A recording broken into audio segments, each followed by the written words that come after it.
서울과학기술대입니다.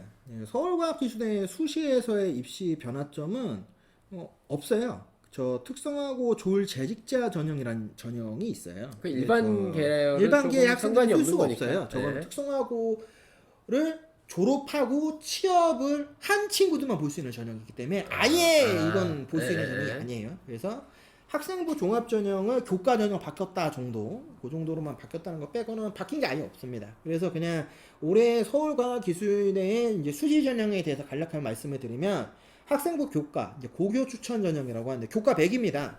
자연 계열은 국수형 과를, 인문 계열은 국수형 사회, 한국사까지 반영을 합니다. 수능 최저가 걸려 있는데 국수형 탐구 한 과목 기준에서 2합 7로 걸어놨다. 그래서 2합 7 정도 된다. 그러면 원래 세종대하고 거의 동일했던 수능 최저를 걸었던 거다. 이렇게 판단하시면 되겠죠. 그렇죠. 그런데 세종대가 2합 바꿨으니까. 6으로 바꿨으니까 그러면 서울과학기술대가 작년에 세종대의 포지션을 잡을 가능성이 크다. 서울과학기술대 2합 7이라고 하는 이 수능 최저가 이 라인을 써야 되는 친구들. 대표적인 게 이렇게 되면 올해부터는 국민대, 숭실대, 세종대 이 학교를 쓰는 학생들 입장에서는 수능 최저가 아무튼 올라갔고 입시 결과값에 변수가 생겼잖아요. 네. 근데 서울과학기술대는 작년이나 올해가 똑같아. 똑같으니까. 이런 상황이 일어나면 이 2합 7이라고 하는 고정값이 있기 때문에 세종대를 픽스한다는 전략을 학생들이 못 세운 대신 서울과학기술대로 넘어갈 가능성이 커지겠죠. 자연계 학생들을 대상으로 했을 때는.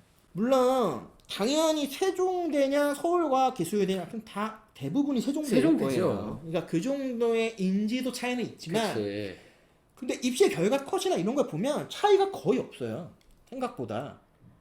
그러니까 그런 것들도 우리가 생각을 한번 해봐야 돼요. 그러니까 여러 가지를 따져봤을 때 결국 그러니까 서울과학기술대의 요 고교 추천 전형, 이 교과 전형이 아마 학생들 입시 2등급 초반대에 있는 학생들한테는 어떤 합격의 보증표 같은 그런 전략을 세우는 친구들이 제법 늘어날 가능성이 크다. 이렇게도 좀 한번 보시면 좋지 않을까. 학생부 종합 전형은 이제 학교생활 우수자 전형이라고 하는 거고 창의 융합 인재 전형 두 가지 전형이 이루어져 있어요. 근데 둘 다 이름은 틀린데 전형 방식이 똑같아요.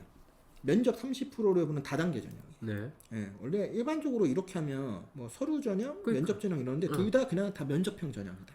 이렇게 보시면 되고 논술은 이제 교과가 30에 논술이 70%인 전형으로 이루어져 있다. 여기에 요 서울과학기술대 논술 전형이 굉장히 중요한 건 뭐냐면 수능 최저가 없어요. 그래서 이거 의외로 눈여겨보는 학생이 많아요.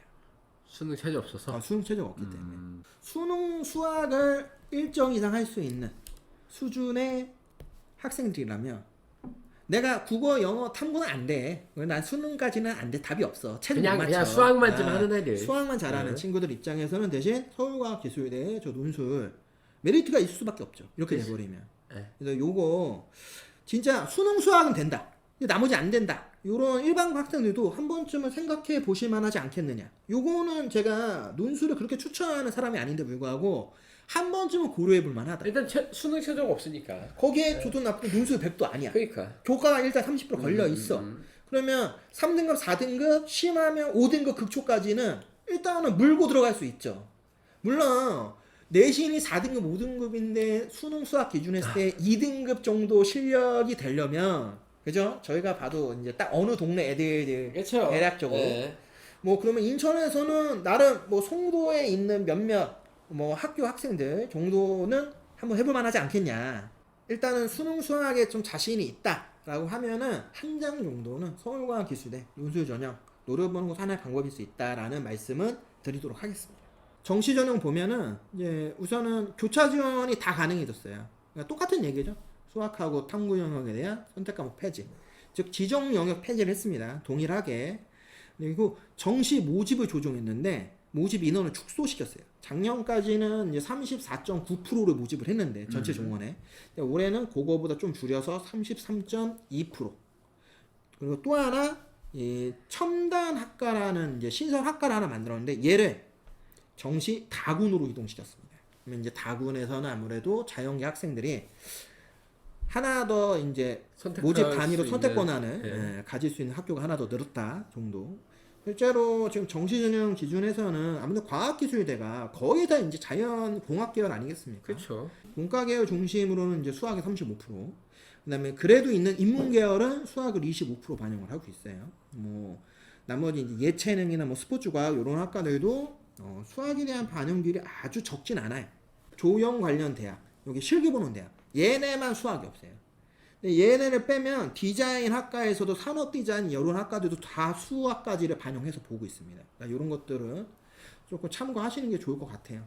그리고 실제로 지금 가산점 같은 경우에도 얘기를 하면 자연 계열은 과학 탐구를 보면 취득 표준 점수의 7%를 가산.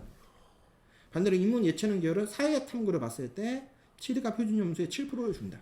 이거는 그냥 인문계는 인문계 쓰고 자연계는 자연계 쓰라는 소리. 그러니까 여기 분명히 이렇게 써져 있어. 수능 위주 전형에 계열별 그러니까. 교차 지원이 가능하다. 예. 예.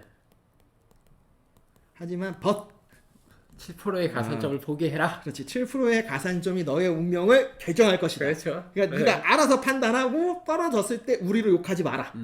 뭐 요런 메시지가 아닐까. 근데 너무 작게 적어놨어 이거를. 그러니까 이런 걸 좀 크게 적어놔야 학생들 진짜 학생들이 괜히- 봤을 때 제일 중요한 건 이게 중요한 거야. 교차 지원이 가능하다는 게 중요한 게 아니라 7%의 가산점이 중요한 그렇지 거지. 교차 지원했을 때도 내가 유불리가 없냐가 중요하거든요. 그러니까 이런 거는 솔직히 대학에서 요 모집 요강 같은 거 나중에 나올 때는 좀 크게 보여주면 좋겠어요. 이거 굵직굵직하게 보여줘야 돼.